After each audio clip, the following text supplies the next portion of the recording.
আচ্ছা, আমরা তো এখানে 28 দিন ধরে বসে আছি। 19শে জুন আমাদের সাথে উপদেষ্টা একটা আলোচনার জন্য ডেকেছে। উনি কিন্তু আমাদের কারো কথা শুনেনি, উনি একপাক্ষিক একটা ডিসিশন আমাদের মধ্যে চাপিয়ে দিতে চাচ্ছে, যার প্রেক্ষিতে ওই 19 তারিখ বিকালবেলা একটা চিঠি করে আমাদের প্রধান কার্যালয় থেকে যে আমাদেরকে কর্মস্থলে ফিরে যাওয়ার জন্য। আমরা এখানে ওই দিন 23তম দিন ছিল, 23টা দিন পার করেছি, রোদ বৃষ্টি ঝড়, কেউ আমাদেরকে দেখতে আসেনি, কোনো সহানুভূতি আমাদের প্রতি ছিল না।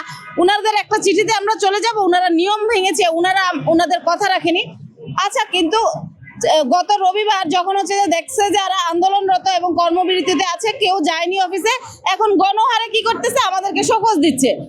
গতকালকে আমি আমার শোকজ লেটার হাতে পাই, তাও রাত্রে 9টা বাজে, আমি দেখাইতে পারবো রাত্রে 9টায় আমি শোকজ লেটার হাতে পাই। এরকম অনেকেই হচ্ছে যে শোকজ লেটার পেয়েছে, কিন্তু আবার অনেকেও পায় নাই। এটাও এক ধরনের হচ্ছে যে বৈষম্য তৈরি করতেছে। মানে হচ্ছে যে এক জায়গায় আমরা সবাই আসছি, এর মধ্যে কিছু মানুষ হচ্ছে যে শোকজ পেয়েছে, কিছু মানুষ হচ্ছে যে দেয়নি। তো মানে যেন বিভেদটা সৃষ্টি হয়ে যায়। এই হেড অফিস ওনাদের এই বৈষম্যগুলি মানে হচ্ছে যে কবে দূর হবে আমার জানা নেই। আর আমরা যে হচ্ছে যে এখানে এসেছি, আমরা তো এসেছি হেড অফিস যে রুল ওরা ব্রেক করেছে, ওরা যে আইন ব্রেক করেছে সে জবাব দিতেই আমরা তার প্রতিবাদে আমরা এখানে বসেছি। তাহলে ওরা এই শোকজ দিয়ে কি প্রমাণ করতে চায়? আপনাদের মাধ্যমে আমাদের হচ্ছে যে তাদের কাছে প্রশ্ন যে শোকজ দিয়ে ওনারা কি প্রমাণ করতে চায়? আর শোকজ কাউকে দিচ্ছে না, কারণ আমাদের কাছে লিস্ট আছে এই পর্যন্ত যারা আমাদের আন্দোলনের সাথে যুক্ত। আমরা এর পুরাই তীব্র একদম নিন্দা জানাই, প্রতিবাদ জানাই যে এটা খুবই একটা মানে হচ্ছে যে আনঅফিসিয়াল একটা কাজ করেছে। ওনারা চাইলে আমাদের সাথে পারতো, আমাদের সাথে বসতে পারতো, আমাদের কথা শুনতে পারতো। মানে ওনারা পুরাই একটা আনঅফিসিয়াল মানে হচ্ছে যে কাজ করেছে। কারণ আন্দোলন তো আমরা অধিকারের আদায়ের জন্য করছি, আন্দোলন তো এখানে হচ্ছে যে হঠাৎ করে বসে যুক্তিহীন কোনো কথার জন্য আন্দোলন করেনি। তাইলে অধিকারের জন্য আন্দোলন করলে কোন জায়গায় আছে যে শোকজ খেতে হবে? ওনারা যে আমাদের প্রকল্পে নিয়োগের সময় যে ডিপিপিতে লেখা ছিল যে প্রকল্পের মেয়াদ শেষে রাজস্বকরণ করা হবে, তাহলে ওনারা যে এই কথাটা ব্রেক করেছে, ওনারা যে এটা রাখেনি, তাহলে এর বিচার কে করবে?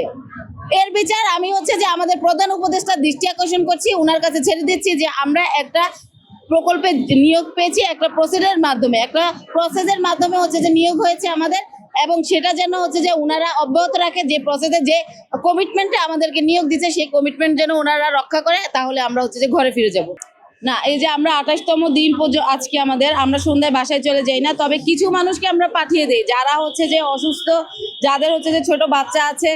এরপরে হচ্ছে যে অনেকেরই দেখা যায় অনবরত এখানে একটানা থাকতে থাকতে ইউরিন ইনফেকশন থেকে শুরু করে অ্যালার্জি থেকে শুরু করে বিভিন্ন সমস্যা হয়ে গেছে। তো ওদেরকে আমরা বাসায় পাঠিয়ে দিয়ে আমরা হচ্ছে যে 15-20 জনের মতো আমরা এখানে রাত্রেও থাকছি আমরা। হ্যাঁ, অবশ্যই রিস্ক। এই রিস্কটা তো হচ্ছে যে রাষ্ট্রের দেখা উচিত। এটা যদি রাষ্ট্রের অথবা আমাদের মহিলা ও শিশু বিষয়ক মন্ত্রণালয়ের মাথা ব্যথা না হয়, তাহলে আমরা তো অবশ্যই আমাদের দাবির জন্য অনড় থাকবো। কারণ আমাদেরকে তো লিখিত দেওয়া ছিল যে আমাদের প্রকল্পের মেয়াদ শেষে আমাদেরকে রাজস্বকরণ করা হবে, আমাদের ডিপিপিতে লিখিত ছিল। তাহলে ওনারা এখন কথা ব্রেক কেন করবে? এটা তো হতে পারে না। হ্যাঁ, অবশ্যই ওনারা জানে। আমরা তো 19 তারিখ হচ্ছে যে আমাদের উপদেষ্টা মহোদয় শারমিন স্যারের সাথে বসেছি। তো উনি একতরফা কথা বলেছেন, উনি আসলে আলোচনার জন্য ডেকেছেন, ডেকে আলোচনা তো হয়নি। উনি শুধু হচ্ছে যে নিজের মানে আমাদের এর আগেও যে আমাদের পিডি স্যার, ডিপিডি স্যাররা বলেছে, আমাদের সচিব স্যাররা যে কথা বলেছে সেম কথা উনিও বলেছে। উনি বলেছে যে 1 বছর বাড়বে, তাও হচ্ছে যে প্রকল্প ক্লোজ করার জন্য যে যাবতীয় কার্যক্রম নিতে হবে। আমাদের প্রকল্পটা তো হচ্ছে যে সারা বাংলাদেশে বিস্তৃত, তো 1 বছর এই জন্য বাড়বে। এরপরে 1 বছর পরে এটা আউটসোর্সিং ভাবে আসতেছে। এখন আমাদের কথা হচ্ছে যে আমরা তো 3 ধাপে পরীক্ষা দিয়ে এখানে আসছি। আউটসোর্সিং যদি সেই 7 বছর আগেও আমরা পেতাম, আমরা তো এখানে জয়েন করতাম না। তাহলে আমাদের নিয়ে কেন এরা খেললো? একটা মন্ত্রণালয়ের ওয়েবসাইটে এই যে ডিপিপির কথা বলছি যে আমাদের প্রকল্প শেষে রাজস্বকরণ করা হবে, এটা তো একটা মন্ত্রণালয়ের ওয়েবসাইটে ছিল। হ্যাঁ, আমরা তো ডিপিপিটা ওদের কাছে থাকে, ইন্টারনাল ব্যাপার, আমরা তো ওদের কাছ থেকে চুরি করিও না এবং ওদের কাছ থেকে পাই না। এটা একটা মন্ত্রণালয়ের ওয়েবসাইটে ছিল। আর ওয়েবসাইটে কোন তথ্যগুলি থাকে?